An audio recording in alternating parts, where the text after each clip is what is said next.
기도해야 합니다. 기도해야 승리합니다. 기도해야 삽니다. 우리가 금요기도에 뜨겁게 모여서 기도해야 하는데 코로나로 제한을 받고 있으니 기가 막힐 일입니다.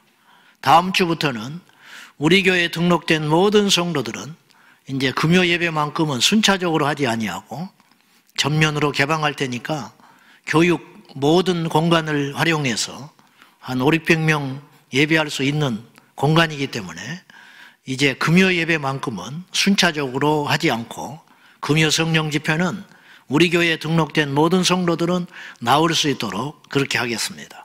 그렇게 하시려면은 주차를 잘 하셔야 됩니다. 그래서 민원이 발생하지 않도록 여러분들이 가급적 조금 일찍 그리고 교회 먼 곳에다가 주차를 해주시고 빙빙 돌거나 나 하나 편하자고 주차를 함부로 해버리면은 그것 때문에 모든 사람들이 고통을 받으니까 그걸 잘 주변을 잘 살피셔서 그렇게 배려해 주시고 다음 주 금요 예배부터 순차적으로 하지 않고 본당에 늦으시면 못 들어오시면은 교육관과 그 밖에 모든 공간을 활용해서 그렇게 일단 해보고 이 성전 모두가 차게 되면 1성전도 온라인으로 금요 성령 집회를 해볼 테니까 일단 이것을 가득 채우기 바랍니다. 아멘. 오늘 성금요 예배를 맞이하여 성찬식도 거행하지 못하고 참으로 주님께 죄송하고 민망하기 짝이 없습니다. 어쨌든 오늘 우리가 이 십자가를 깊이 묵상하는 복된 밤이 되셔서 이 십자가의 능력으로 치유가 일어나고 이 십자가의 능력으로 회복이 일어나고 이 십자가의 능력으로 화해의 역사가 일어나기를 주님의 이름으로 축복합니다. 금쪽 같은 자식이 군대를 갑니다. 본인도 가고 싶어 가는 자식 하나도 없고 부모도 요새는 하나 둘 외동인데 그 금쪽 같은 자식을 한참 혈기왕성한 젊은 때에 먹고 싶은 것도 많고 하고 싶은 일도 많고 가고 싶은 곳이 많은데 반징역살이 하는 군대를 부모가 보냅니다. 무엇 때문에? 나라를 지키기 위해서 자식을 나라에 내주는 것입니다. 잘 키운 딸을 생면부지의 외갓 사내에게 일생을 맡기고 손을 내 건네서 내어줍니다. 독립운동을 위해서 6.25 학도병은 소련제 탱크를 막아내기 위하여 반나절 총 쏘는 연습하고 제대로 정비도 되지 않는 소총을 실탄 몇 발과 함께 전혀 제식훈련조차도 되지 않는 학도병들을 전방에 내몰아가지고 총을 쏘니까 총알이 나가지 않습니다. 그래서 이름 없이 죽어버린 학도병들이 얼마나 많은지. 요즘에는 그런 일이 흔치 않지만은 예전에 우리 형님 세대에는 어떤 일이 있었냐면은 자식은 많고 7, 8, 기본이 7, 8이니까 심한 경우는 한 세트씩 12명씩 낳아버렸으니까 큰아들을 부릅니다. 야야, 네가 동생들을 위해서 희생해야겠다. 그러면 초등학교, 중학교 마치고 객지로 보냅니다. 그리고 그 벌어둔 돈 매달마다 꼬박꼬박 잠을 설치고 혹사당하며 쥐꼬리만한 월급을 착취당하면서 그것을 동생들을 위해서 보내주면 그걸로 동생들 공부시키고 교육시켜서 자기 인생을 동생들에게 내주는 것이죠. 김구 선생은 우리가 잘 알지만 그의 어머니 광난정 여사는 저도 부끄럽지만 설교 준비를 하면서 그 이름을 처음으로 불러봤습니다. 그 여인은 150의 단신이고 14살의 시집가 17살의 김구 선생을 낳습니다. 1945년 해방되고 11월 28일 날 김구 선생은 조선 기독교 남부대회에서 그의 어머니를 다음과 같이 회상하며 간증을 했다고 그래요. 내가 서대문 형무소에서 15년을 구형받고 갇혀 있을 때 어머니는 면회 오실 때마다 성경 말씀으로 나를 위로해 주셨습니다. 너는 항상 말씀을 잊지 말아야 한다. 나는 너를 비록 위로하지 못하지만은 우리 주님은 너와 함께 하시고 너와 위로해 주고 계신다. 그 말에 힘을 얻어서 그 혹독한 옥고를 치렀다고 김구 선생은 고백을 했어요. 어떤 시인이 김구 선생 어머니를 기리며 다음과 같은 시를 지었더라고요. 물론 난 놓고 기억자 알리 없는 황해도 덧골 군역전 부쳐먹는 쌍놈의 집 안악입니다. 여기서 군역전이라는 것은 군에다가 세금을 내기 위하여 남의 땅을 일궈먹는 행위를 말합니다. 나라에서 국방을 지키기 위해서 강제로 세금을 납부를 하게 했어요. 그건 꼭 내야 하는 세금이라는 거예요. 이걸 낼 돈이 없는 거예요. 그걸 안 내면 잡혀가니까 그걸 내기 위해서 남의 땅을 군대 세금 내기 위해서 부쳐먹는 소장론 중에서도 최하위 그런 집의 자식이었다. 그런 안악이 제 자식 창수가 대동강 치아포 나루에서 외놈 한 놈 때려 죽이고 물 건너 인천 감리옥에 갇히니 초가삼간 다 못질해버리고 옥바라지 객주집 식모살이 침모살이 해가며 찾고 올린 살인죄 자식 면회 가서 나는 네가 경기 감사된 것보다 더 기쁘다. 이렇게 힘찬 말을 했습니다. 몇십 년 돈 미리 받아내어 생신날 단총 2자루 내놓으며 자네들 거둔 돈으로 샀으니 내 생일 축하의 뜻으로 이 총 쏴 부디 독립운동 이루어 주시게. 그 뒤 그녀는 82살의 중경 땅에서 눈 감았습니다. 김구 선생 동료들이 곽여사의 생일을 맞이해서 돈을 모아가지고 생일상을 차려드리려고 했더니 눈치를 채고 그 돈을 다오. 내가 쓸 테니까. 그래서 마지못해 그 돈을 줬더니 그 돈을 권총 2자루를 사가지고 내놓더라는 것이죠. 나라 독립 못 보고 죽는 건 원통하다. 이 말이 그녀가 남긴 말 한마디 아니고 무엇입니까? 자, 제가 드리고 싶은 말은 무엇이냐면은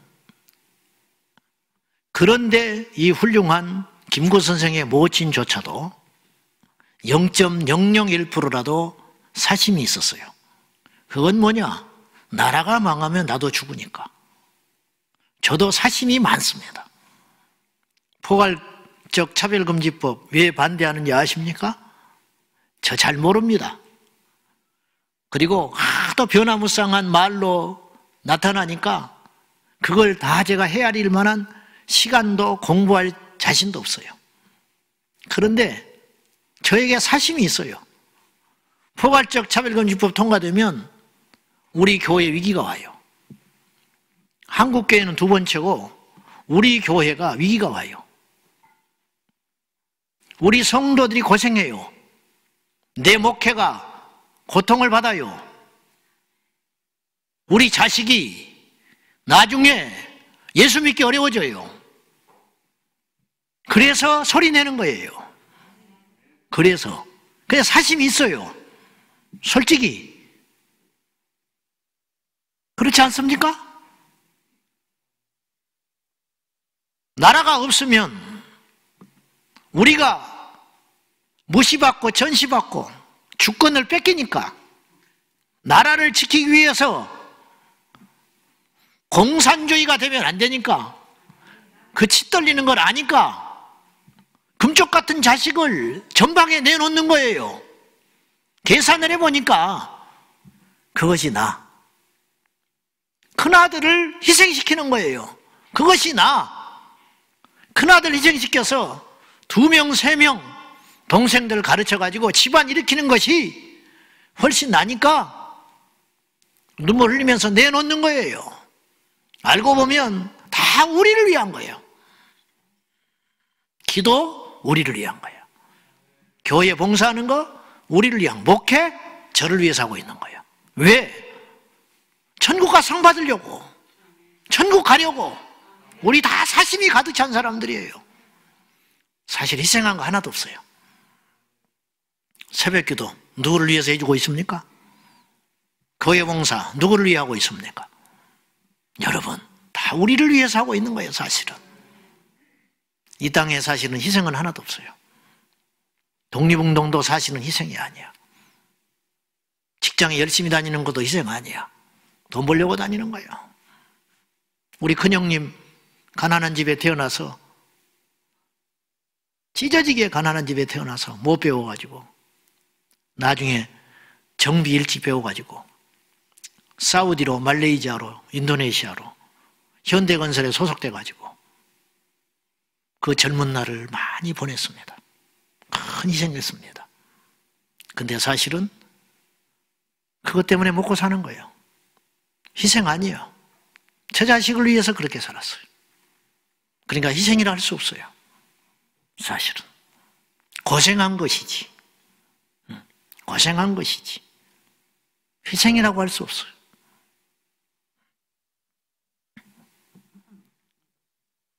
그 어떤 위대한 내어줌도, 그 어떤 희생처럼 보이는 것도 우리 하나님께서 당신의 아들 예수 그리스도를 이 흉악한 우리 죄인들을 위해서 내어주신 것과는 비교할 수 없는 것이라는 거죠. 주님께서 아들을 우리를 위해 내어주신 것과 우리가 재산이든 내 시간이든 내 핏줄이든 내 미래든 어떤 것들을 내어줘서 희생하는 것과는 근본적으로 차이가 있다는 거예요.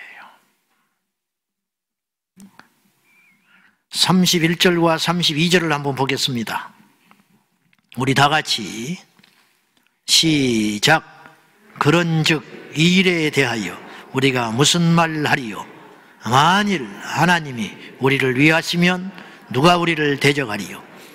자기 아들을 아끼지 아니하시고 우리 모든 사람을 위하여 내주시니가 어찌 그 아들과 함께 모든 것을 우리에게 주시지 아니하겠느냐? 더 이상 의심하거나 논쟁하거나 할 말이 필요 없는 것이 있다. 그건 뭐냐?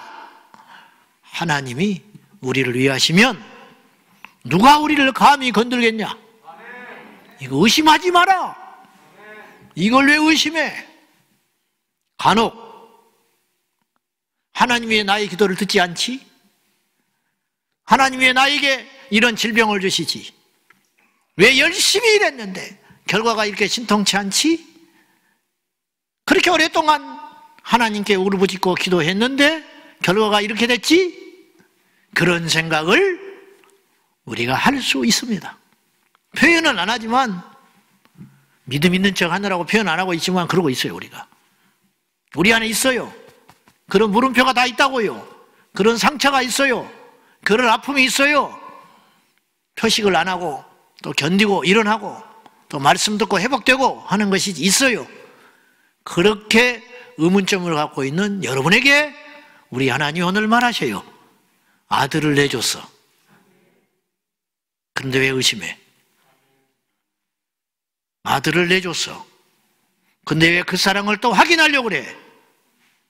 그러지 말라는 거예요. 아들을 아끼지 아니하고 내어주신 네가 무엇이 아깝겠냐? 뭘 못해 주겠냐? 우리가 부모된 자는 다 그런 걸 한 번씩 경험하는데, 줄 수 있는데, 비록 부모가 능력이 없지만 부족하지만 그 한도 내에서 이 정도는 줄 수 있어. 이 정도는 자식을 위해 해줄 수 있어요. 그런데 해줘서는 안 되는 때가 있어요. 어느 때냐? 더 망가질 것 같으니까. 그 심정은 더 죽겠는 거야. 주고 싶은데, 줘야 하는데, 졸라 되는데, 주면 이 아이의 전체 인생을 볼 적에 화가 된다고 할 때, 못 주고 원망을 듣고 있을 때, 아빠 미워, 아빠하고는 끝이야, 그리고 등을 쥐고 집을 나갈 적에 그 심정을 어떻게 헤아리겠냐. 죽었다 깨도 자식은 몰라요. 언제 아느냐? 부모가 되보면 알아. 우리가 하나님의 그 전능하심과 전지하심과 그 어마어마한 능력을 가지고 우리의 문제를 해결하지 아니하시고 애써서 외면하시는 그 하나님의 마음, 우리가 절대 헤아릴 수 없어요. 왜 그러냐? 왜 그걸 해결해 주지 않느냐? 왜 응답해 주지 않느냐? 우리 전체적인 인생을 아시는 하나님께서 외로우니까. 그랬다가는 주님 떠날 것 같으니까. 그랬다가는 세상으로 갈 것 같으니까. 그랬다가는 교만해질 것 같으니까. 바울을 3번이나 하나님께 기도했어요. 제가 누차 말했지만은 3번 딱 했다라고 표현할 수 없는 거예요. 그거는 수시로 했다 이 말이에요. 아플 때마다 했어요. 가시가 있으니 얼마나 아팠겠어요. 자다가도 아프고 길 가다가도 아프고 복음 전하다가도 아프고 계속 아팠을 거 아니에요. 그때마다 하나님 좀 살려주시오. 좀 해결해 주시오. 근데 하나님은 응답하셨어요. 너는 그대로 사는 게 더 나아. 네가 받은 은혜가 너무 커. 이것 조차도 뽑아버리면 너는 나를 안 찾아. 평생 가지고 살아. 그 응답을 받고 나서야 그것도 응답이라는 걸 알았다. 이란 말이에요. 좀 말씀이 곁길로 갔습니다만은 여기서 내어줬다는 말. 32절에 우리 모든 사람을 위하여 내주신 이가 아들을 내줬다. 이 내줬다는 표현은 흥미롭게도 영어 성경에 보니까 배달시켰다. 직역을 하면 아들을 배달시켜버렸다는 거예요. 아들을 던져버렸다는 거예요. 세상에 배달시켜줬어요. 누구도 환영하지 않았어요. 누구도 원치 않았어요. 그래서 그분이 왔을 때 빛이 왔지만 세상은 어둠을 더 사랑하므로 그분을 영접하지 않았다고 했어요. 하나님께서 그 아들을, 그 당신의 본체를 이 세상에 죽음으로 배달시켰다는 거예요. 내줬다. 맘대로 하라고. 맘대로 하라고 내줘버리는 거예요. 그런 표현이죠. 자, 우리가 어떤 것을 희생하는 것과 하나님께서 아들을 죄인된 우리에 대하여 내어주심으로 희생한 것은 말할 수 없을 만큼 하늘과 땅의 차이만큼 큰 차이가 있는데 그 차이는 어떤 차이냐? 첫째, 우리 주님은 독생자를 완전한 죽음 가운데 내주셨다는 거예요. 독립운동에 전쟁터에 자식을 내놓을 때는요, 그래도 0.001%라도 살아 돌아올 확률이 있기 때문에 내주는 거예요. 월남전에 남편을, 자식을, 형님을, 동생을 내줄 때는요, 하나같이 울면서 살아 돌아오라고 그랬어요. 그리고 살아 돌아온다고 믿었어요. 정말로 죽는다면 안 내줘요. 내주겠습니까? 목에 칼이 들어도 안 내주죠. 숨겨버리지. 우리 어릴 적에 어른들 보면 이 손가락이 없는 분이 제법 많았어요. 내가 어느 날 이상하더라고. 막걸리를 이렇게 져서 먹는데 이걸 이렇게 져서 먹어. 하나같이 오른손이 없어. 손가락이. 동네 아저씨들이. 왜 없냐고 내가 물어봤어. 말을 안 해. 그래서 우리 어머니한테 물어봤어. 작두질하다가 손가락이 어찌 동네 사람이 다 잘랐는지 왜 이게 없냐고 그랬더니 군대 안 가려고 잘라버렸단다. 총을 안 쏴니까 이 손가락 없으면 군대에서 소집 안 했어요. 처음 듣는 소리요? 옛날에는 군대에 가면 죽는다는 믿음이 있었어요. 6.25 끝나고. 그래서 바락바락 쇠도 있는 사람은 돈 써서 군대 안 가려고 했고, 가난한 서민들은 가면 죽는 것보다 손가락 하나 희생하는 게 나아요. 그래서 자기 손가락을 작두로 잘라버렸어요. 손가락 하나 잃는 것이 목달하는 것보다는 낫잖아. 그렇게 똑똑했어. 그래서 손가락 없는 사람들이 동네에 서너 명씩은 있더라고. 그 손가락으로 화투도 잘 치고 그 손가락으로 할 거 다 하더라고. 근데 군대는 안 갔어. 인간이라는 건 그런 것이야. 죽는다고 믿기 때문에 못 가는 거야.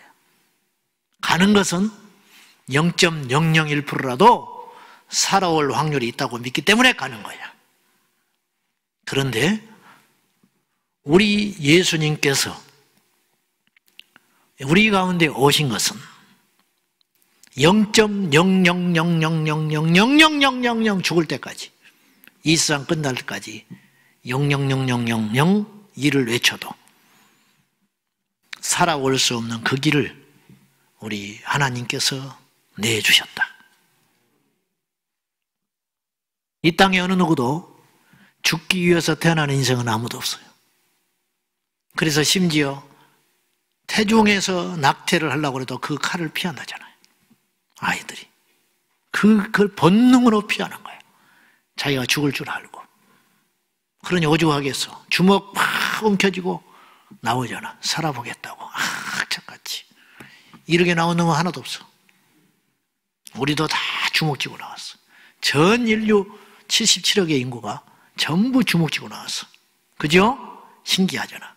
그만큼 용 쓰고 나온 거야. 확 힘쓰고 나온 거야. 왜? 살아보겠다고. 살아보겠다고.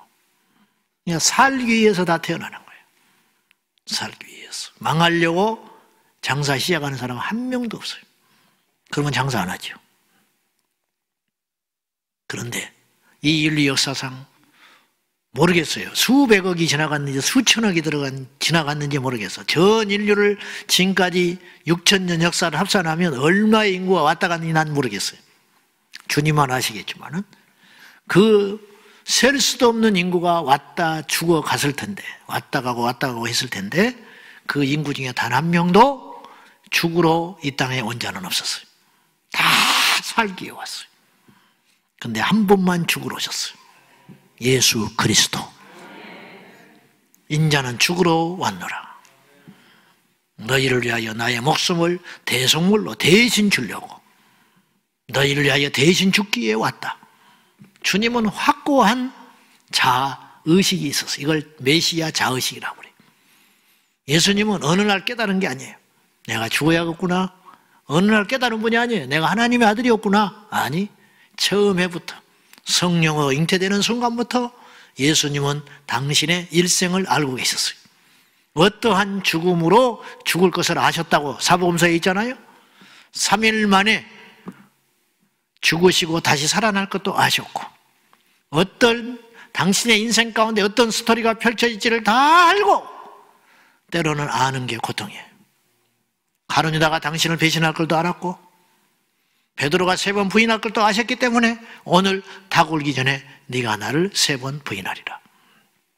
제가 여러분의 속을 알면 저와 여러분은 절대로 인간관계를 맺을 수 없어요. 여러분이 저의 속내를 안다면 우리 교회에 절대 남을 수 없어요. 부부가 속내를 안다면 이 가정에 깨지지 않을 가정이 하나도 없어요. 안 그렇겠습니까? 다 그래요. 이 세상은 존재할 수가 없어요. 그래서 하나님이 감춰놨는데 예수님만큼은 지독한 저주를 받으셔서 이 땅에 오셔서 하나님의 신성과 인성을 완벽하게 가지고 이 땅에 오셨기 때문에 그 고통은 이루 말할 수 없이 크셨다. 차라리 우리처럼 완전한 인성 가운데 있으면 모르는 게 속편할 때가 있다 이거예요. 못하는 일이 있는 것이 좋을 때도 있다 이거예요. 핸드폰이 없을 때가 좋을 때가 많아요. 목욕탕 가서 숨어버리면 전화 못 받으면 끝이야. 지금은 전화 못 받았다는 소리 절대 못해. 그죠? 전화 못 받았어. 그 소리는 거짓말이에요. 절대 못해. 그러니까 이 핸드폰이 죽이는 거야. 나를 더 올가매는 이게 올무가 돼버리고 말았어요. 완전한 신성만 가지시면 차라리 절대 능력과 전지전능하심 가운데 천사를 호령하면서 사실 수 있어요. 근데 예수님은 완벽한 인성과 완벽한 신성을 동시에 가지고 계셨기 때문에 그분의 고통과 그분의 고민은 더 컸다. 그래서 제자들은 자고 있을 때 주님은 주무시지를 못했어요. 사람들을 볼 때 추수할 걸로 보였어요. 제자들은 감각이 없어. 나쁜 놈, 좋은 놈, 부자, 가난한 놈, 유태인, 이방인, 남자, 여자, 바리새인, 장기, 세리 그렇게만 봤지. 그러나 주님은 그렇게 보이지 않았어요. 추수할 것은 많은데 일꾼이 없다. 저거 곧 죽는데 지옥 가는구나. 다 보이는 거야. 그 고통 아세요? 우리는 몰라요. 죽었다 깨도 몰라. 우리는 주님의 능력을 아직 얻지 못했기 때문에. 여러분, 어떻게 그 고민, 그 고난을, 그 고통을 주님께서 친히 치시고 이 땅을 사셨을까? 어쨌든 우리 하나님께서는 완벽한 죽음 가운데 확률이 제로인 죽음으로 예수 그리스도를 내려놓으셨다. 그것이 우리의 희생과 차이가 있는 거예요. 두 번째, 철저히 우리 죄인들을 위한 희생이셨어요. 우리는 간혹 구원과 이 신앙 뭐 이런 거 있잖아요. 신앙 행위, 믿음 뭐 이런 걸 막 강조하다 보면 우리가 어떤 착각에 빠지냐면 마치 예수님은 이 땅에 오셔서 나를 위해 죽으셔야만 했다는 어떤 당위성을 가지고 접근할 때가 많아. 당연하게 생각해. 주님의 죽으심은 당연하다. 당연한 것인가? 그분이 죽으심으로 부활했잖아. 여러분, 그분이 꼭 죽으셔야 부활하는지 아세요? 그건 우리식 표현이에요. 그분은 원래 부활체이셨어요. 저 높고 높은 보좌에서 부활체로 계셨지 그분이 죽음의 상태로 이 땅에 오셨습니까? 아니잖아요. 원래 그분은 영원한 생명이에요. 그분이 죽으셔야만 부활하는 건 아니에요. 우리는 죽어야 살아요. 그죠? 우리는 죽어야 천국 가고 우리는 예수님의 십자가에 못 박혀야 의인 되는 거예요. 그러나 예수님은 그런 분이 아니에요. 억지로 죽음 가운데 오신 것뿐이에요. 그걸 당연하게 생각해요. 그래서 감사가 없는 거야. 그래서 하나님의 그 마음을 알지 못해요. 그래서 교만해요. 그래서 안 변해요. 그래서 주님 앞에 고개를 들고 있는 거야. 주님의 십자가의 죽으심은 철저히 우리를 위한 희생이었지. 그분이 죽어주심으로 구주가 되셨다? 그건 우리식 해석이라는 거. 우리식 해석. 자꾸 우리의 관점으로만 주님을 보지 말라는 거예요. 그분은 원래 그분이세요. 증명할 필요가 없는 거예요. 여러분 길거리 가서 지렁이 한 마리 꿈틀꿈틀 비 온 다음에 기어 나왔는데 지렁이를 손바닥 올려놓고 너 내가 누군지 알아? 나야. 내가 누군지 알아? 나 목사다. 너 나 우습게 보지 마. 지렁이가 꿈틀꿈틀거려. 알아들었지? 가던 길 가. 바보 천치나 이 짓을 하는 거예요. 지렁이나 개미 앞에 내가 인간이라고 위력을 발휘하고 너 이렇게 눌러버리면 죽어. 한번 눌러볼까?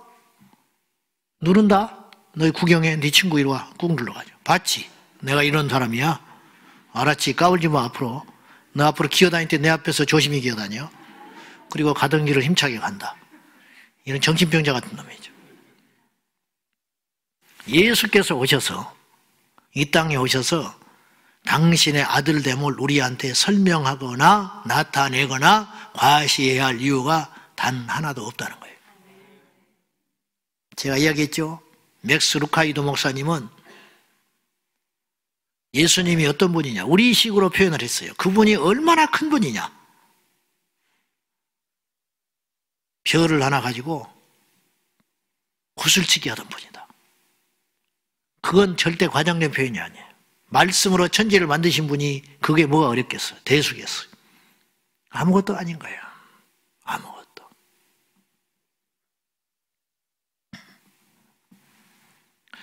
그분이 죽지 않으셨으면 하나님의 아들이 안 됩니까? 그건 우리식 표현이라고 그랬어요, 제가. 그렇지 않아요. 그분은 그분이에요. 그래서 나는 나다. 에고 에이미. 나는 여호와야. 설명할 길이 없으니까 주님께서 나는 스스로 존재하는 자다. 못 알아들어. 죽었다 깨도 못 알아들어요. 삼위일체. 죽었다 깨도 못 알아들어요. 2000년 동안 삼위일체 가지고 싸웠는데 아직도 정리가 안 됐어요. 그냥 인간들이 이론으로 정리한 것뿐이지 답도 아니에요. 하나님인데 삼위가 계시다. 누가 그렇게 말 장난한 거예요. 모르니까 그냥 우리가 그걸 받아들이고 있는 거예요. 신학할 때. 하나님은 한 분인데 삼위로 존재한다. 성부, 성자, 성령. 그냥 그걸로 끝이야. 그걸 더 설명을 한다든지 더 이해하는 사람이 없어요. 전 인류 가운데 한 명도 없어. 그걸 어떻게 알겠어요? 그걸 어떻게 알겠냐고. 그날에는 알리니. 거울과 거울을 보는 것처럼 희미하나 그 하나님 앞에 가면 다 알게 돼요. 아, 그거는 배워서 된 지식이 아니에요. 느끼는 거예요. 경험으로 하는 지식, 경험. 천국을 아무리 요한이 보고 우리에게 설명을 했지만 우리는 못 알아들어요. 그래서 같이 그런 말을 많이 나오는 거예요. 뭐뭐 같았다. 뭐뭐 같았다. 아무리 우리가 못 알아들어요. 천국에 딱 들어가는 순간 아, 지옥 뜨거워 불못이야. 그렇게 표현하잖아요. 불연못. 불못인데 그렇게 뜨겁겠지 우리가 이렇게 느끼고 있는 거야. 들어가면 완전히 달라요. 그건 표현이 불가능해. 불못. 아, 뜨거운 게 이렇게 뜨겁구나. 생각보다 좀 덜 뜨겁네. 그런 인간은 하나도 없어. 와, 그 저주스러운 것을 가고 싶으세요? 이 땅에 잠깐 연락과 쾌락과 내 마음대로 살다가 삐죽삐죽 거리다가 그곳을 가고 싶으세요? 그 저주스러운 것을 가고 싶으세요? 돈 몇 푼 때문에 가고 싶으세요? 그 얄팍한 자존심 때문에 그것을 가고 싶으세요? 화가 난다고 그것을 가고 싶으세요? 정리하세요. 빨리 세상 정리하세요. 빨리 죄를 정리하세요. 자, 그러면 예수님을 우리에게 내어주심으로 하나님께서 우리에게 확증하신 것들이 있어요. 첫째, 하나님은 사랑이시다. 그걸 증명하신 거예요. 사랑은요, 증명할 수 있어야 사랑이에요. 사랑은 표현해야 사랑이야. 내 마음 알지? 어떻게 알아? 왼수 같은 거. 맨날 술이나 먹고 들어오는데 술 먹고 들어와가지고 막 자고 있는 애 깨워가지고 얼굴 붉게 되면서 내 마음 알지? 내 마음 알지? 아빠 싫어. 술 냄새나. 또 술 먹고 왔잖아. 에이 이놈아, 내 마음 알잖아. 나는 너밖에 없어. 그러고 등록금도 안 주지. 그래놓고 학용품 하나 안 사주지. 그래놓고 무책임하지. 사랑 아니에요. 거짓말이야. 사랑하지 않는 거야. 사랑은 표현돼야 돼. 사랑은 증거가 있어야 돼. 증거. 그러니 하나님이 우리 귀에다가 내가 사랑이야, 내가 너희를 사랑해, 사랑해, 사랑해 말 안 해도 돼요. 말 안 하셔도 돼. 예수 그리스도를 보면 알 수 있다. 아들을 내주셨는데 당신을 내주신 거예요. 당신을. 화교사가 독립운동하고 싶은데 배운 거 없고 여인의 몸이고 매인 게 많으니까 자식을 내준 거예요. 그건 자신이 독립운동한 거예요. 자신이. 예수 그리스도를 우리에게 내주신 것은 하나님이 자신을 내주신 거예요. 그러므로 우리에게 사랑을 증명해 주신 거예요.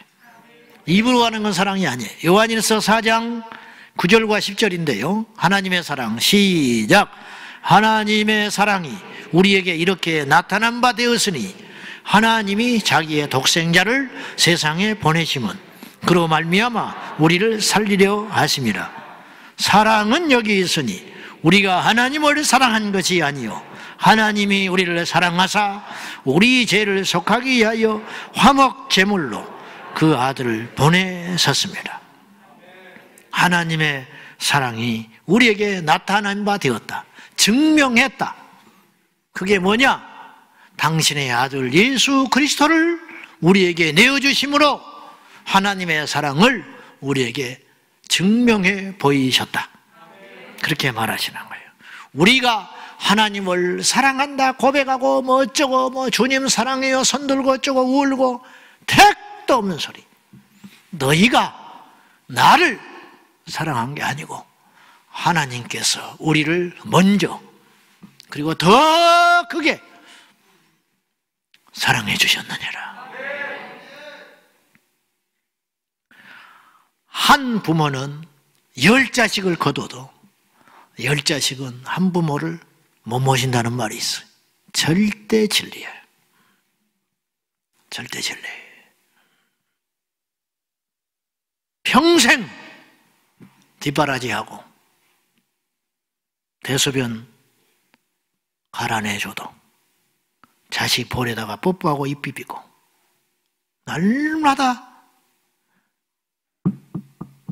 네가 나보다 더 오래 살면 안 되는데 너 천덕꾸리기 되는데 그리고 밖에 나가서 운동을 막 해요. 왜? 오래 살아야 되니까. 험한 세상을 오래 살고 싶어서 운동을 하는 게 아니고 내가 오래 살아야 누워있는 저 자식 내가 뒷바라지 할 수 있으니까. 그게 부모야. 그러나 자식은 사흘만 누워서 대소변 싸버리면 인상찌푸려요. 인상찌푸려. 그게 인간이야. 옛날에는 해가 넘으면 좀 앓다가 가셨어요. 그러니까 갈등이 덜했어요. 지금은 기본이 8, 90이야. 갈등이 심해져. 그래서 요양원에 모시는 거예요. 어쩔 수 없어. 먹고 살아야 하니까. 직장생활 해야 되니까. 절대 부모의 사랑을 못 능가하는 거예요. 날마다 배신당하고 재산 강탈해가고 거짓말해서 술술술 빼가고 한 번만 도와주라고 이자 주겠다고 가져가면 그날로 끝이야. 그리고 전화 없어. 그리고 뻔뻔하게 다 까먹고 1년쯤 있다 또 나타나. 그래도 자식을 위해서 부모는 밥을 차려줘. 자식은 부모가 100번 잘해주고 한 번 인상 쓰면 그 뒤로 다시는 욕하고 안 돌아와요. 이게 인간의 흉악함이에요.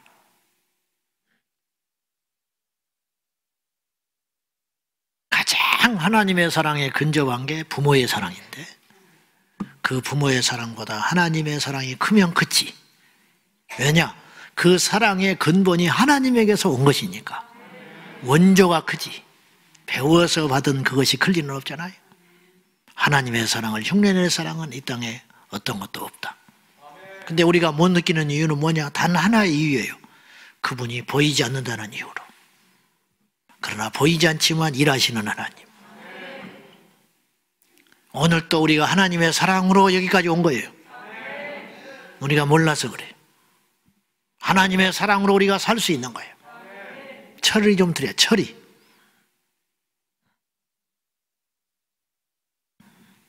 우리가 하나님의 사랑을 의심하는 경우는 다음과 같을 때예요. 첫째, 고난이 오래 갈 때예요.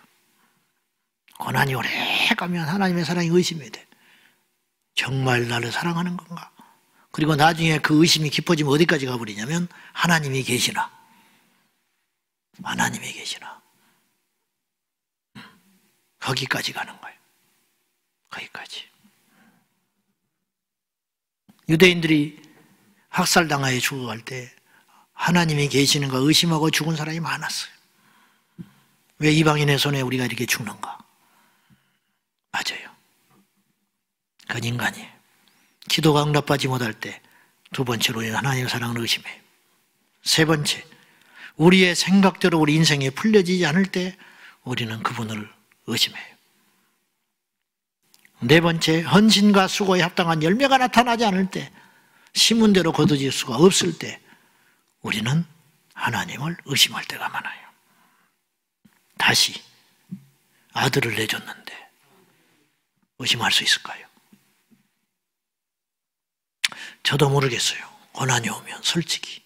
근데 지금부터 다짐을 해요. 고난이 오고 내 뜻대로 풀리지 않더라도 주여 끝까지 주님을 의심하지 않게 하소서. 하나님의 사랑을 의심하지 말게 하소서. 죽을지언정 주님 놓치지 않게 해주소서. 지금부터 걱정을 하는 거예요. 지금부터 기도하는 거예요. 젊은 날의 노후를 걱정하듯이 지금부터 환난을 준비하는 거예요. 지금부터 배교를 염려하고 기도하는 거예요. 지금부터 신앙의 자유가 없어질 것에 대한 기도를 할 수밖에 없는 현실. 2000년 기독교 역사, 우리나라 5000년 역사 가운데 지금처럼 잘 살고 자유롭고 영적으로 하나님을 마음껏 찾을 수 있었던 때가 없었어요. 몇십 년밖에 안 돼. 전쟁이 없었고 일단 표면적으로 가난이 해결됐고 일단 어쩌고 저쩌고 해도 내가 하고 싶은 말 하고 할 수 있고 옛날에 투표 못했잖아요. 투표하고 싶어도 못했어요. 어느 날 왕이 바뀌어버리고 어느 날 가난하게 돼버리고 또 신앙의 자유까지. 제가 이제 두려운 건 뭐냐면 이게 정점을 향하여 갔는데 항상 정점에 가면 내려가는 날이 온단 말이죠. 더 좋을 날은 없어. 더 잘 살다든지 더 자유롭게 된다든지 더 영적으로 풍요로운 날이 과연 올까? 정점을 찍었기 때문에 이게 그래서 이제 내려갈 준비해야 돼요. 자유가 겁받고 교회가 핍박을 받고 가난이 우리에게 밀려올 걸 이제 내리막길 접어들 수 있었다는 거예요. 부정적인 소리가 아니라 그걸 대비할 수 있어야 한다. 좀 다른 이야기를 했습니다. 자, 어쨌든 하나님의 사랑을 예수 그리스도를 우리에게 내어주심으로 확증해 주셨다. 무엇이 더 필요하겠어요? 무엇을 더 확인하려고 하겠어요? 십자가를 보면 다 풀렸는데. 두 번째, 아들 예수 그리스도를 우리에게 내어주심으로 무엇이 입증되었는가? 하나님께서 죄를 얼마나 미워하시고 증오하시는가를 증명하셨어요. 이제 무슨 말이냐? 역설적으로 죄는 모든 것을 멈춰서게 만들어요. 죄는 모든 것을 잃게 만들어요. 그런데 세상은 죄를 너무 쉽게 생각해요. 쉽게 거짓말해요. 들키면 기억이 안 난다고 그래버려요. 그럼 끝나는 거예요. 쉽게 부정부패를 저질러. 그래놓고 들키면 왜 나만 갖고 그러냐고 그래. 자식을 굶겨 죽여놓고도 모르는 일이라고 시치미를 떼면 그만이야. 사람을 죽여놓고도 정신병 때문에 그랬다고 그러면 그만이야. 그리고 희덕거리고 돌아다녀. 저 어린 것을 성폭행해서 그 아이의 인생을 완전히 망쳐놓고도 출소해가지고 마트에 돌아다니면서 국가의 돈으로 재난기금 받아가지고 쇼핑하는 세상이에요. 누구라고 말할 필요는 없어요. 인간은 그런 존재라. 세상은 그래. 이만큼도 양심에 가책이 없어요. 왜냐? 다 죄를 지니까. 전부 외도를 하니까. 애인이 없는 건 병신이래.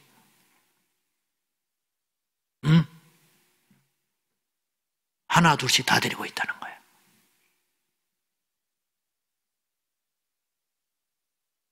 나만 그러냐는 거야. 그래서 들켜도 뭐 인지 알았냐 이거야. 나만 그러냐는 거야. 이런 식이에요. 이런 식.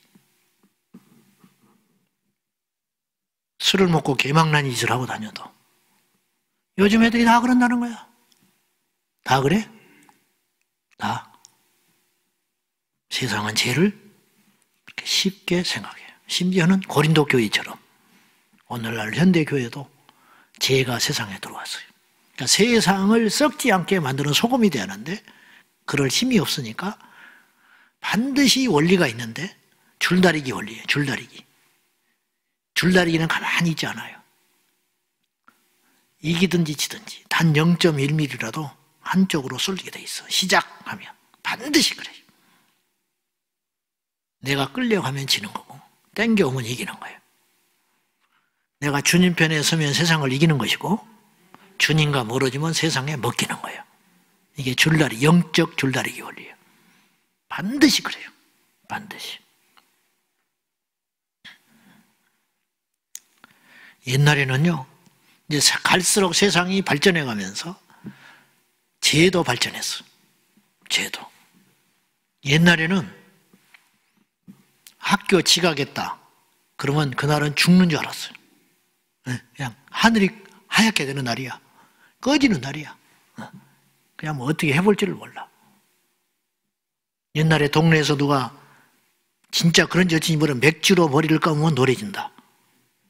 그런 말이 있었어요. 짧은 치마 입고 껌 씹고 다녔다.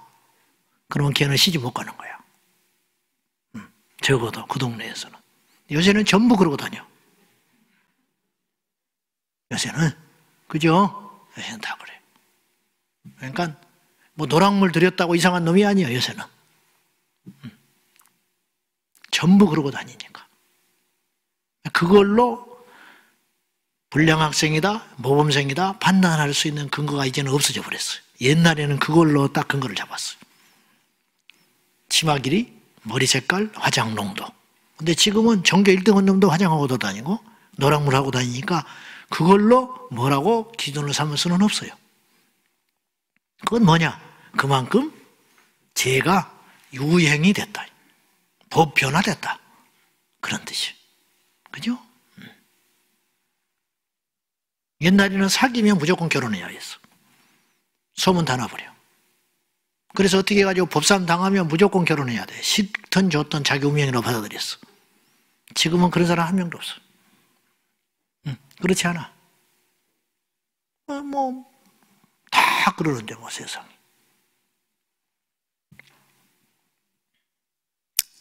성경은 우리에게 요구합니다.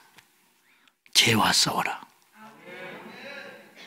싸우라고 그랬어요. 강한 말이에요. 싸우라는 말은 생사를 걸고 싸우라는 거예요. 싸운다는 거는 죽기 살기로 싸우는 거예요. 그러면서 뭐라고 그랬냐? 어느 정도까지 싸워야 하냐면 피 흘리기까지 싸워라. 자, 히브리서 12장 4절 시작. 너희가 죄와 싸우되 아직 피 흘리기까지는 대항하지 아니하고. 이 말씀은 무슨 말이냐면요, 역설적으로 제가 시간이 없어서 12장 4절 말씀만 보았는데 그 전에 말씀으로 쭉 보면 어떤 뉘앙스가 있냐면 예수 그리스도께서는 피 흘리심으로 죄를 이겼다. 그 말이요. 그 말이 내포되어 있어요. 예수님은 피 흘리면서까지 죄와 싸우셨다. 십자가의 피 흘림으로 죄를 이기셨잖아요. 십자가의 피 흘림으로 죄를 이겼잖아요. 죄와 싸운 거예요. 근데 아직 너희는 그렇게는 싸우고 있지 않다. 역설적으로 너희도 그렇게 싸워라. 피 흘리기까지 싸워라. 죄와 싸우되 피 흘리기까지는 아직 안 싸웠다는 말은 그래도 된다는 말이 아니라 우리가 구주로 믿고 우리의 삶의 모든 기준으로 삼고 입만 열면 십자가 떠들지 말고 저 십자가가 무엇이냐? 예수님께서 죄와 싸운 흔적이다. 십자가를 알려면 죄와 싸워라. 어떻게 싸워야 되냐? 피 흘리기까지 싸워라. 생명을 걸고 싸워라. 즉 죽을지라도 죄는 짓지 말아라. 그래서 순교자가 된 거예요. 초대교회 순교자들이 죽을지언정 죄를 안 지은 거예요. 주님을 버리는 건 죄 짓는 거예요. 신사참배를 죽을지어도 안 하는 거예요. 내가 내 목숨을 던져서라도 우상숭배 안 한다. 내가 거룩하게 죽으면 죽었지 더러운 존재로 살지 않겠다. 결단해버린 거예요. 이게 뭐냐? 피 흘리기까지 싸운 존재들. 히브리서 11장의 믿음의 조상들은 어떤 사람들입니까? 믿음의 선진들은 다 피 흘리기까지 죄와 싸운 존재들이에요. 그 결과 승리했어요. 그 결과 천국에 입성한 거예요. 할렐루야! 이건 곧 우리에게 무엇을 반증하는 것이냐면 하나님이 죄를 얼마나 증오하시고 미워하시고 해결하려고 하셨는가. 오죽하면 내려와서 죽으셨을까. 죄는 그만큼 만만치 않다는 거예요. 무슨 말이냐, 완벽하신 하나님이 인간의 몸을 입고 오셔서 죽으셔야 할 만큼 죄는 역설적으로 강력한 것이다. 우리 힘으로 못 이겨. 우리 힘으로 못 이긴다고 해서 핑계대면 안 되죠. 우리 힘으로 못 이긴다고 포기하라는 것이 아니라 우리의 힘으로 이길 수 없거든 기도함으로 이기라. 우리의 육체적 자연적 본능으로는 죄를 절대로 못 이겨요. 그러니까 성령을 의지하라고, 끊임없이 예배함으로 은혜를 받으라고, 날마다 만나를 먹듯이 날마다 영적 양식을 공급받아 살아가야 하듯이 날마다 하늘의 능력을 덧입고 날마다 기도하고 날마다 십자가를 붙잡고 날마다 예수 이름을 부르면서, 어제 이겼다고 오늘 이기는 게 아니니까, 어제 고비 넘었다고 오늘 내가 고비를 넘을 수 있는 게 아니니까. 다윗에게 수없는 고비가 있었는데 한 번 딱 넘어져 버려. 삼손에게 수없는 유혹이 있었는데 드릴 앞에서 탁 무릎 꿇어버리는 거예요. 그렇지 않습니까? 가룟 유다에게 수없이 마귀가 드나들면서 공격을 했는데 어느 날 뚫려버린 거예요. 처음부터 뚫린 게 아니에요. 요한복음 13장에 보면 처음으로는 생각을 타고 들어왔어요. 예수를 팔 생각이 쑥 들어온 거예요. 그 생각이 처음 들어온 게 아니에요. 그 생각을 물리쳤어야 했는데 그 생각을 허용해버린 거예요. 그래서 나중에 어떻게 되냐? 사단이 들어간지라 완전 장악되게 돼버린 거죠. 인간은 다 그래. 누구도 장담 못해. 그래서 서는 줄로 생각한 자는 넘어질까 조심해라. 죄는 하나님의 아들 예수께서 피 흘리시면서까지 싸우려고 했던 대상이에요. 알겠죠? 이렇게 강력한 거야. 전쟁터에 나가는데 왕이 나가요. 그건 뭘 말하는지 아세요? 그만큼 적이 세다는 거예요. 알겠지요? 무슨 말인지. 얼마나 위기가 닥쳤으면 왕이 직접 나갈까? 말 다 한 거예요. 한강대교를 끊어버렸어요. 서울 시민이 다 내려오지도 않았는데 말 다 한 거예요. 그거는 얼마나 위중한지를 나타내는 거예요. 예수님이 오셨어요. 그 말 다 한 거예요. 사랑이기도 하지만 그만큼 죄를 엄중하게 보셨다는 거예요. 우리도 그 눈을 가져야 돼요. 죄와 싸우십시오. 투쟁하십시오. 어떻게 싸워야냐? 피 흘릴지언정 지지 말아라. 죽을지언정 지지 말아라. 모든 것을 잃을지언정 지지 말아라. 그래야 천국 간다. 그래야 예수를 얻을 수 있다. 그래야 내가 진정 산다. 그 지혜가 우리 안에 있기를 주님의 이름으로 축원합니다. 할렐루야. 우리는 죄만 두려워하면 돼. 하나님만 두려워하면 돼. 이 두 가지만 두려워하면 돼. 가난을 두려워하지 말고, 근데 현실은 두렵지만 질병을 두려워하지 말고 우리 평생의 결심을 딱 하는 거예요. 복음 안에서 눈을 떠가지고 우리가 딱 결심을 하는데 뭐냐? 하나님 앞에 가려면 반드시 두 가지만 두려워하면 돼. 첫째, 하나님만 두려워하면 돼. 두 번째, 죄만 두려워하면 돼. 그러면 천국 가요. 할렐루야. 하나님 두려우니까 우리가 함부로 살 수 없죠. 죄가 무서우니까 죄를 끊임없이 경계해야지. 북한을 경계해야 전쟁이 안 일어나는 거예요. 북한을 우습게 하면 전쟁 나요. 무슨 말인지 아셨지요? 병을 의식하고 살아야 병이 안 드는 거예요. 지옥 가는 걸 무서워해야 지옥 안 가요. 지옥을 만만하게 보는 사람이 있어. 하나님을 만만하게 보는 사람이 있어. 괜찮다는 거야. 그래서 안 괜찮은 일이 생기는 거야. 그래서 죽게 되는 거야. 그래서 6.25를 겪은 우리 선조들은 공산당 그런 거 막 치를 떨어버려요. 근데 6.25를 겪지 않으니까 철이 없어가지고 북침했다, 있다고 소리하는 거야. 위안부를 겪은 우리 할머니들은 일장기만 보면 치가 떨어버리는 거야. 근데 우리 젊은이들은 그걸 모르니까 아무 생각이 없는 거야. 자, 마지막으로 예수께서 이 땅에 와서 죽어지심으로 무엇이 입증됐냐? 첫째, 하나님의 사랑이 입증됐다. 두 번째, 죄의 위력을 입증하셨다. 역설적으로. 그죠? 죄가 얼마나 강력하기에 하나님의 아들이 오셔서 죽어야 했는가. 세 번째로 입증하신 것이 있는데 그건 뭐냐? 우리가 하나님의 자녀가 되었다는 거예요.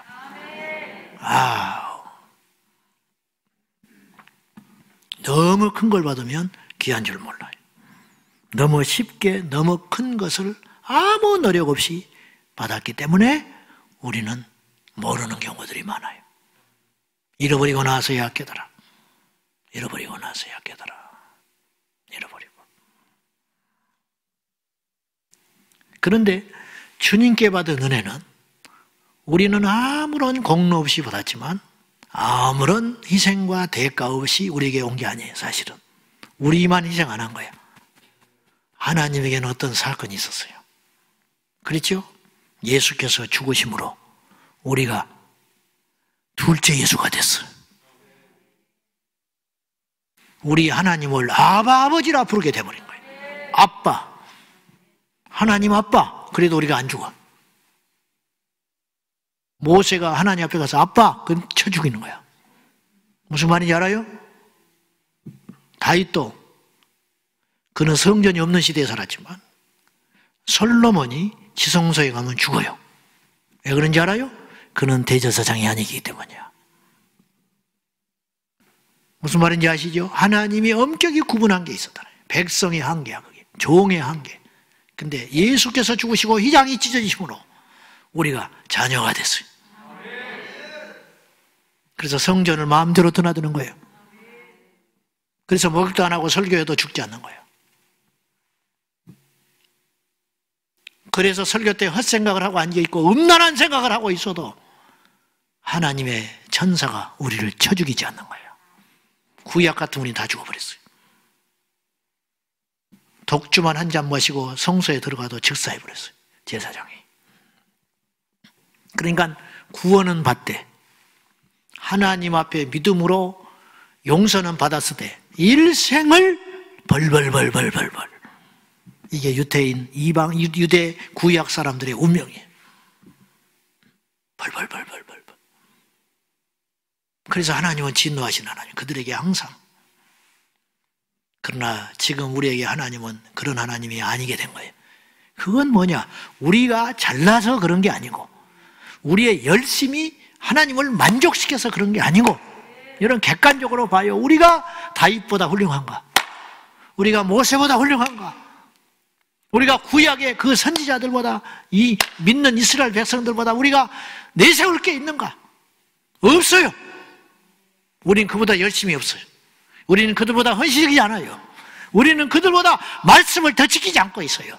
근데 단 하나의 이유, 예수 그리스도의 십자가의 공로로 자녀가 되어버렸다. 자녀.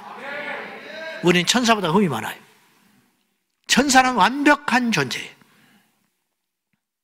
우리는 천사보다 흠이 엄청나게 많은 존재예요. 그런데 천사를 우리는 종 부르듯이 부리는 존재가 되었어요. 왜냐? 자녀가 되었기 때문에. 예수께서 죽으심으로 우리가 자녀가 되었어요. 손영원 목사님 두 아들이 여순 반란 사건 때 죽었어요. 죽인 그 공산당원 젊은이는 총살형이에요. 군법회의에 가서 죽어야 돼. 그런데 손영원 목사님이 가서 그 원수를 아들을 삼았어요. 완벽히 용서했어요. 용서만 한 게 끝나는 게 아니고 자식으로 호적으로 올려버렸어요. 그러니까 국가기관에서 벌을 못하는 거예요. 제일 큰 피해를 입은 존재가 완벽히 용서할 뿐만 아니라 아들로 삼아버렸기 때문에 누구도 정죄를 못하는 거예요. 그래야 안 그래요? 동네 사람들이 지나갈 때 함부로 말 못해. 뻔히 아는데 돌을 못 던져. 국가수사기관에서 감옥에를 못 집어넣어. 왜냐? 아들을 죽인 그 원수를 아버지가 자기 집에 들여서 같이 살아버리니까 못 건드려버리는 거예요. 마귀가 우리를 못 건드려요. 세상이 우리를 못 이겨요. 이유가 뭔지 아세요? 자격이 있는 게 아니라니까요. 열심히 있어서 그런 게 아니라니까요. 하나님의 사랑 때문에 예수 그리스도를 죽이심으로 우리를 자녀 삼아버렸기 때문에 우리의 생명은 예수로 말미암아 바뀌었어요. 그분의 죽음은 우리 때문에 죽은 거예요. 우리가 그분을 죽였어요. 그죠? 우리가 그분을 죽인 거야. 우리 죄 때문에 그분이 와서 죽은 것이니까 우리가 그를 죽인 거나 마찬가지예요. 그렇잖아요. 우리가 그 자리에 없었을 뿐이지 우리가 그분을 죽인 거라니까요. 우리가 죄가 없었으면 그분이 와서 죽을 이유가 없기 때문에 결국은 우리가 우리의 죄악이 그분을 죽인 거나 마찬가지예요. 우리가 다 살인을 했어요. 존귀하신 하나님의 아들을 죽인 거예요. 죽인 우리를 하나님께서 벌하지 아니하시고 우리를 성령 안에서 예수 그리스도의 피의 값으로 말미암아 자녀를 삼아줬기 때문에 마귀가 우리를 못 건드는 거예요. 세상이 우리를 정죄하지 못하는 거야. 그러므로 정죄하는 것은 사탄의 역사인데 우리를 속이는 역사인데 그때 단호하게 하나님의 자녀됨을 확인하며 선포할 적에 우리의 영적 자리가 다시 제자리를 찾게 된다는 거죠. 할렐루야! 이 복을 십자가로 받게 되었다는 거예요. 오늘이 그분이 죽은 날이에요. 역사에 가설은 없지만 주님이 오셔서 죽지 않으셨으면 우리는 어떻게 됐을까? 상상도 할 수 없는 일이라는 거예요. 그분이 오셔서 우리를 위해서, 나를 위해서 죽지 않으셨으면 어떻게 됐을까? 먹고 살 수 있었을지 몰라요. 마음대로 살았을지 몰라요. 우리 중에는 세상에서 더 출세했을지도 몰라요. 더 자유로웠을지 몰라요. 그렇지만 마지막 종착역은 지옥이었을 거예요. 하나님께 저주받은 자로 예수 그리스도께서 오셔서 나를 위해서 죽으시고 나를 자녀 삼아 주셨기 때문에 우리가 영원한 저주와 심판에서 벗어나게 되었다. 귀신을 이기게 된 거예요. 구약에는 그래서 귀신을 못 쫓아내나. 모세도 귀신을 못 쫓아냈어요. 다윗 같은 저도 못 쫓아. 엘리야도 귀신 쫓았다는 말이 없어. 그러나 신약의 시대에 사는 우리는 표징으로서 은사가 임하고 성령이 임함으로 말미암아 너희가 내 이름으로 귀신을 쫓아내는 것이면 너희에게 하나님의 나라가 임하였느니라. 하나님의 나라의 주인이 되었다 그런 뜻이에요. 하나님의 나라의 왕자가 공주가 되어버리는 거예요. 자, 이런 공주가 어디가 있어? 이런 왕자가 어디가 있어? 웃기는 일이죠. 야, 이 확신, 이 자신감, 이 파워 과연 어디서 온 것인가? 그리스도의 죽으심으로. 주님이 하신 일은 모든 이론과 상식과 논리를 피하는 것이 이해할 수 없어요. 도저히 이해할 수 없어요. 도저히. 그 가치 희생값, 이제 제 표현인데 가치 희생값이라는 거예요. 뭐냐? 똔똔해야 돼. 똔똔. 어떤 것에 대하여 내가 가치를 지불할 때는 그만한 이유가 있어야 한다는 거예요. 도자기를 1억 주고 샀다. 남이 볼 때는 요강같이 생겼는데 이거는 1억 가치가 있는 거예요. 누가 볼 때는 애들 낙서해 놓은 것 같은데 10억짜리 그림을 샀다. 그러면 그거는 가치가 있는 거예요. 갖고 있으면 나중에 20억이 되기 때문에 10억을 주는 거예요. 나도 그릴 수 있을 만한 그림을 10억을 주고 사는 거예요. 똔똔해야 돼요. 똔똔. 근데 하나님께서 당신의 아들을 우리에게 내어주신 것은, 인류를 향하여 내어주신 것은 계산이 안 되는 일이에요. 도무지 안 되는 거예요. 이 우주 만물을 다 가져도 그분의 발등상에도 미치지 못하는데, 이 우주 만물의 찌꺼기 중에 한 점과 같은 우리를 위하여 그 귀하신 분이 와서 죽어주셨다. 그래서 이해가 안 가는 거예요. 이해가 안 가니까 사람들이 안 믿으려고 하는 거예요. 그래서 고린도전서 1장 18절에 십자가의 도가 멸망하는 자에게는 어리석은 것이요 구원은 우리에게는 하나님의 능력이 됨이라. 눈 떠져 버린 거예요. 여러분, 절대로 구원받기 전에는 십자가의 가치를 몰라요. 구원받고 나니면 십자가의 가치를 알게 돼. 여러분이 십자가를 어떻게 생각하느냐에 따라서 여러분은 영적으로 죽은 자인가 산 자인가를 알 수 있어요. 결론 맺겠습니다. 이 하나님의 은혜와 사랑을 헛되이 받지 마시오. 거저 얻었다고 해서 가치가 떨어지는 건 아닙니다. 그리고 마지막, 그러면 그 사랑을 받은 우리는 어떻게 살아가야 되는가? 요한일서 4장 11절 읽고 마치겠습니다. 시작. 사랑하는 자들아, 하나님이 이같이 우리를 사랑하셨으니 우리도 서로 사랑하는 것이 마땅하도다. 성경은 이야기해요. 남을 사랑하는, 우리는 대단한 일로 여겨요. 그죠? 남을 사랑해. 못해. 그 사람이 어떤 사람을 사랑했다. 대단하다. 나 같으면 못하는데. 근데 오늘 성경은 뭐라고 그러냐면, 하나님이 우리를 사랑했은즉 우리가 서로 사랑하는 것은 당연한 일이야. 마땅한 일이야. 역설적으로 우리가 누군가를 사랑하지 못한다는 것은 하나님의 사랑을 받지 못한 자요, 하나님의 사랑을 이해하지 않고 있다는 증거라는 거예요. 하나님의 사랑을 알면 마땅히 우리가 서로 사랑할 수 있게 된다. 그것이 우리에게 주어진 과제입니다. 사랑하는 여러분, 십자가가 우리의 전부입니다. 이 십자가의 가치에 눈이 떠져서 우리 주님께서 오셔서 십자가의 죽으심으로 우리에게 확증하신 이 놀라운 역사들이 지식으로만 아는 것이 아니라 우리의 심장으로 느껴져서 행동으로 변화되어 그리 살아가는 저와 여러분이 되시기를 축원합니다. 기도하겠습니다.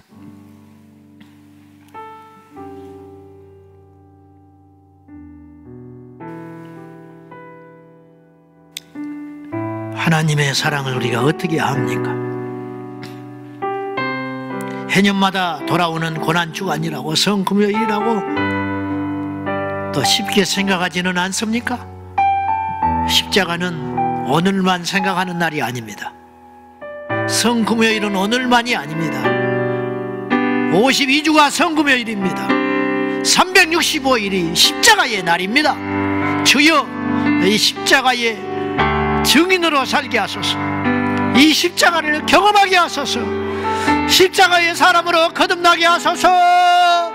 다같이 말씀 붙들고 하나님의 사랑을 깨닫게 해달라고, 그리고 우리가 서로 사랑하는 존재가 되게 해달라고, 작은 예수로 살게 해달라고 다같이 기도합니다. 주여, 주여, 주여. 우리에게 아들을 내어주신 주님, 우리에게 아들을 내어주신 예수여,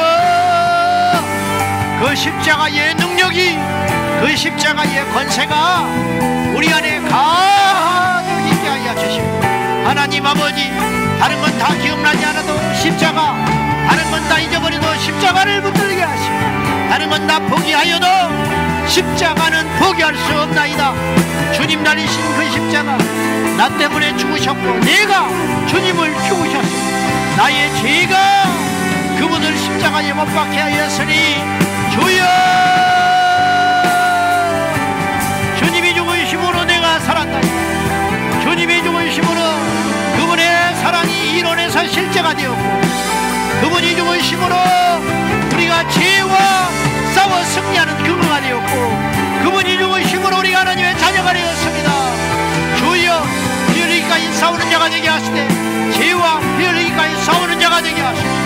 주여, 예수께서 십자가에 죽으심으로 죄를 면하셨듯이 우리도 또한 십자가에 달리신 주님의 능력으로, 주 예수의 십자가의 능력으로 죄와 싸우되 피 흘리기까지 싸우게 하소서. 피 흘리기까지 싸우게 하소서. 싸워내어 이기는 자가 되게 하여 주옵소서. 아버지, 우리가 거저받았다고 쉬운 것이 아니거든.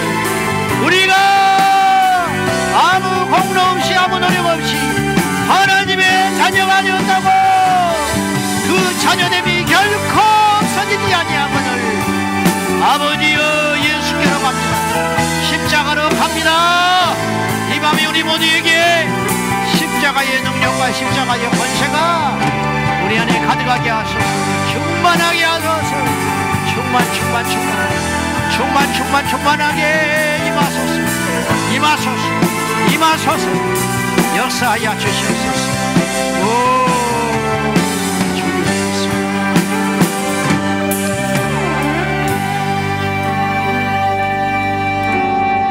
하나님 아버지, 이렇게 소리를 질러도 역설적으로 이렇게 소리를 지르는 것은 믿어지지 않기 때문이 아닙니까? 십자가를 알지 못하기 때문이 아닙니까? 주여 용서하소서. 우리는 억만 번 죽어서 깨어나도 그 사랑을 알 수가 없고 그 사랑을 경험할 수 없을진데, 주님이여, 지렁이만 또 못한 우리를 위하여 친히 그 존귀하신 주님께서 아무런 까닭 없이 조건 없이 이 땅에 오셔서 죄인처럼 사시다가 우리의 죄 때문에 죽으시고 저 십자가의 고난과 고충을 통하여 우리에게 영원한 저주에서 해방시켜 주셨으니 감사와 영광과 찬송을 돌립니다. 주여, 이 사랑 앞에 무엇을 의심하리요? 이 사랑 앞에 무엇을 더 구하리요? 이 사랑 앞에 우리가 무엇을 원망할 수가 있겠습니까? 하나님 아버지, 제발 우리 영혼이 깨어나게 하소서. 제발 철 좀 들게 해주세요. 제발 깨닫게 좀 해주세요. 불평은 예수 이름으로 떠나갈지어다. 원망은 떠나갈지어다. 의심은 떠나갈지어다. 죄된 삶은 청산될지어다. 하나님의 자녀가 되었습니다. 십자가에 죽으심으로 아무 공로 없고 자격 없는 오히려 더 악하고 죄인투성인 우리를 하나님의 자녀 삼아주신 그 놀라운 은총에 감사합니다. 이제 우리도 예전처럼 살지 않게 하시고 하나님의 은혜를 헛되이 받지 않게 하시고 서로 사랑하는 자로 살게 하옵소서. 예수님의 이름으로 기도하옵나이다. 아멘. 아멘. 우리 예수님이 우리를 위해 죽으셨습니다. 아멘. 예수님이 역사 가운데 오셔서 우리를 위해 죽으셨습니다. 아멘. 그 예수님을 우리가 외칠 때 주 예수님은 다시 우리에게 오셔서 하나님의 십자가의 사건을 재현하십니다. 아버지, 오늘 이 밤에 십자가를 만나게 하여 주시옵소서.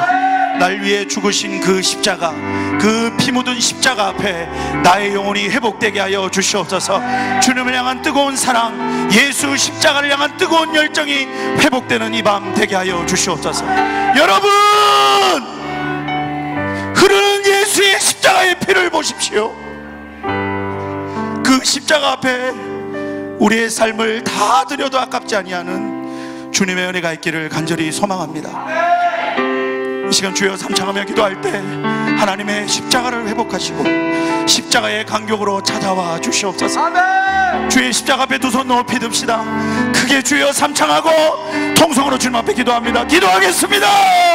주여, 주여,